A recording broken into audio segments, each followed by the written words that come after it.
Selamat pagi, Bu Ingrid. Aduh, maaf ya telat. Tadi jalan Jakarta macet soalnya. Iya, nggak apa-apa. Silakan ini kelas.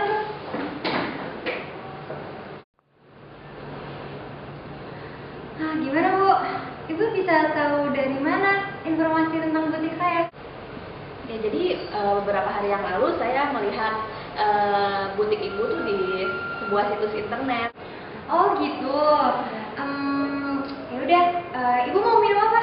Oh, nggak usah, makasih Bu. Ya udah deh.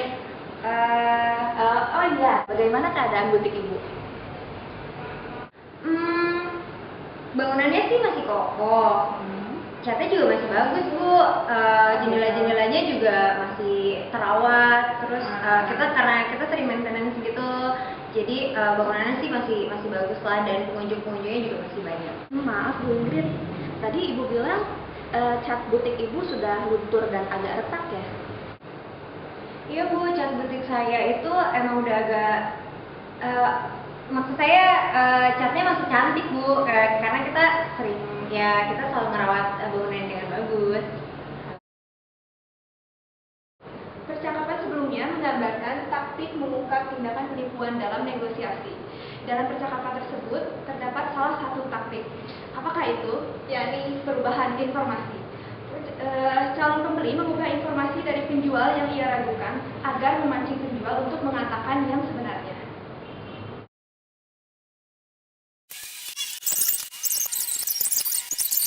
Ibu bilang cat butik ibu sudah luntur dan agak retak ya?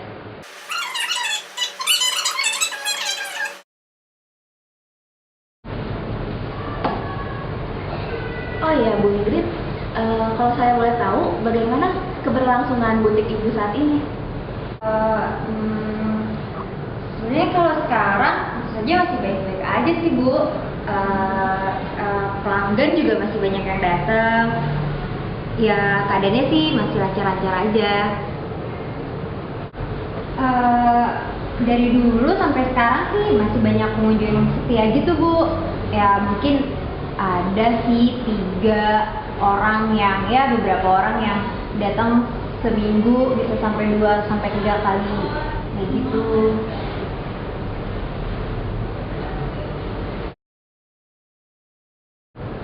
Dalam percakapan sebelumnya terlihat adanya taktik berikutnya. Apakah itu? Ternyata poin isyarat penipuan merupakan hal yang harus kita perhatikan. Calon pembeli memperhatikan perilaku penjual yang gugup dan tidak dapat melakukan kontak mata sehingga menunjukkan adanya indikasi kebohongan.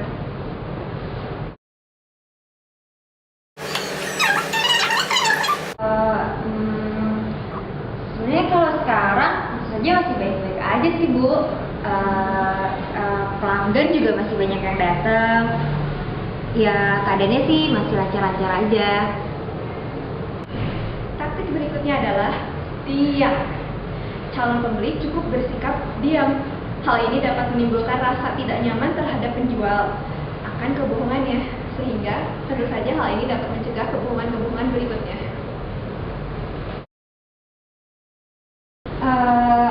Dari dulu sampai sekarang sih masih banyak pengunjung yang setia gitu Bu. Ya mungkin ada sih 3 orang beberapa orang yang datang seminggu bisa sampai 2 sampai 3 kali kayak gitu.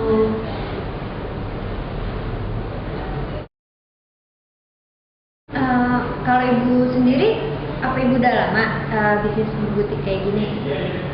Jadi sejak dulu saya udah jualan butik gini ya di Jakarta sama di Bandung. Terus ada juga salah satu butik saya yang performanya nggak terlalu bagus, tapi saya bilang aja butik ini punya performa bagus kok. Nah pada akhirnya si pembeli itu kan tahu ternyata performanya nggak bagus, dan akhirnya dia nggak jadi beli butik saya, dan saya sama orang itu jadi bersih tegang gitulah. Ya maklum lah, namanya bisnis ya, kadang ada jatuh bangunnya. Oh gitu ya Bu. Iya. Ya sebenarnya ya sama sih ya. Maksudnya ya butik saya juga mungkin akhir-akhir ini kayak kurang banyak yang ngunjungin gitu. Kayak mungkin Oh, gitu. lagi sepi-sepinya sih mungkin ya. Namanya juga ya Oh, bisnis gitu iya. kan ya.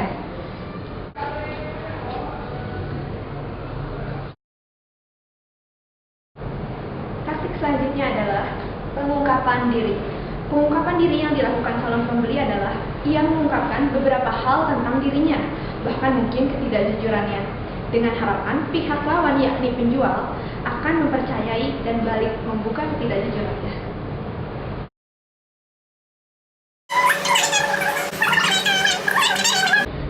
Terus ada juga salah satu butik saya yang performanya nggak terlalu bagus, tapi saya bilang aja butik ini punya performa bagus kok. Nah pada akhirnya si pembeli itu kan tahu ternyata performanya nggak bagus, dan akhirnya dia nggak jadi beli butik saya. Dan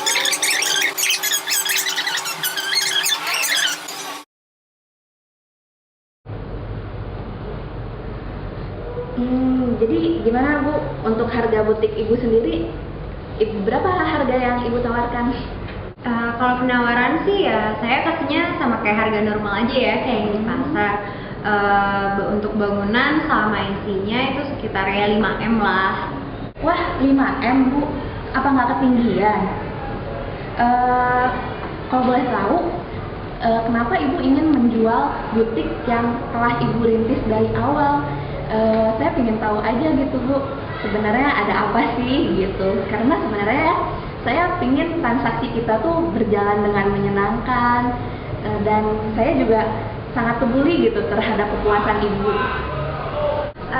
Sebenarnya saya jual butik ini karena saya harus pindah keluar kota, ikut dinas sama suami saya di Surabaya. Gitu. Dua taktik terakhir adalah pendekatan langsung dan kepedulian. Pendekatan langsung dilakukan oleh calon pembeli dengan mengatakan bahwa ia berharap penjual tidak akan keberatan memberitahukan yang sebenarnya terhadap calon pembeli.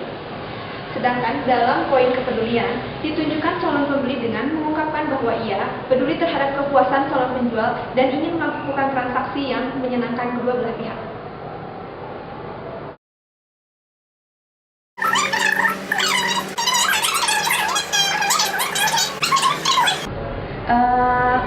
Kalau boleh tahu, kenapa Ibu ingin menjual butik yang telah Ibu rintis dari awal? Saya ingin tahu aja gitu Bu, sebenarnya ada apa sih gitu? Karena sebenarnya saya ingin transaksi kita tuh berjalan dengan menyenangkan, dan saya juga sangat peduli gitu terhadap kepuasan Ibu.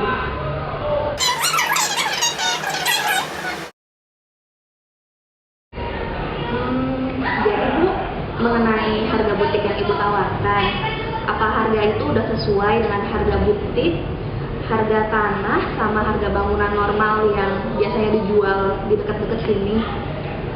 Itu udah sangat sesuai loh Bu. Harga 5M itu ya udah harga pasar.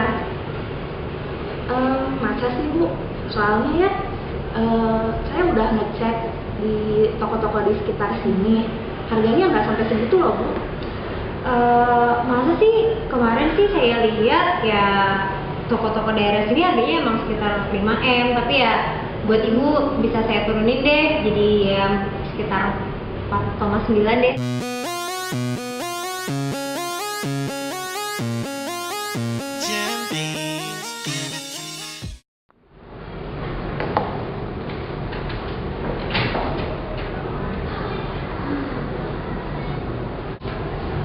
One deh. Demikian taktik-taktik mengungkap penipuan dalam negosiasi. Taktik-taktik ini dapat Anda gunakan agar terhindar dari penipuan saat bertransaksi dan negosiasi lainnya yang bisa berujung pada kerugian, sehingga Anda mendapat manfaat yang sebesar-besarnya.